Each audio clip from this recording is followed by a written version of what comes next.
Hi guys, welcome back to the channel. Today we're giving you an update on the construction taking place at 45 Hope Road. Now this is a 10-story building that's right across from Jamaica House. There was some discussion some time ago about building a building this tall right across from Jamaica House, security for Jamaica House. But it turns out that the government of Jamaica is renting this building, so there is no more discussion about that. Now, it hasn't been disclosed which government entity is going to be renting the building, but it has been disclosed that the entire 10 floors are rented. We will keep you guys updated as soon as we get more information. And if anybody knows which government entity is renting this building, and it's going to be a hefty fee to rent this building, let us know. Leave your comments in the section below.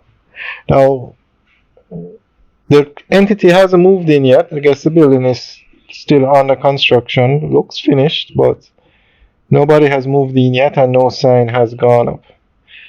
So guys, let us know what you think. Leave your comments in the section below. Now, I don't think it's Bank of Jamaica because they just bought a building. I mean, there aren't many government entities that could afford the rent for this building.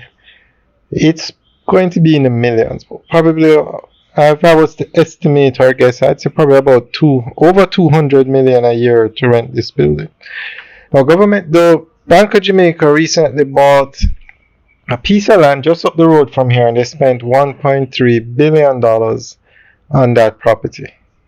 And they're going to be building a tower downtown beside their current structure. So I don't think it's Bank of Jamaica. I'm not sure. Maybe Ministry of Finance. We can only speculate or guess. So guys, let us know what government entity you think could afford 200 million a year in rent, or somewhere in that region. But it's a very nice building, modern looking, has all the amenities. Alright guys, enjoy the rest of the tour and we'll keep you updated on this one. Alright guys, have a good day.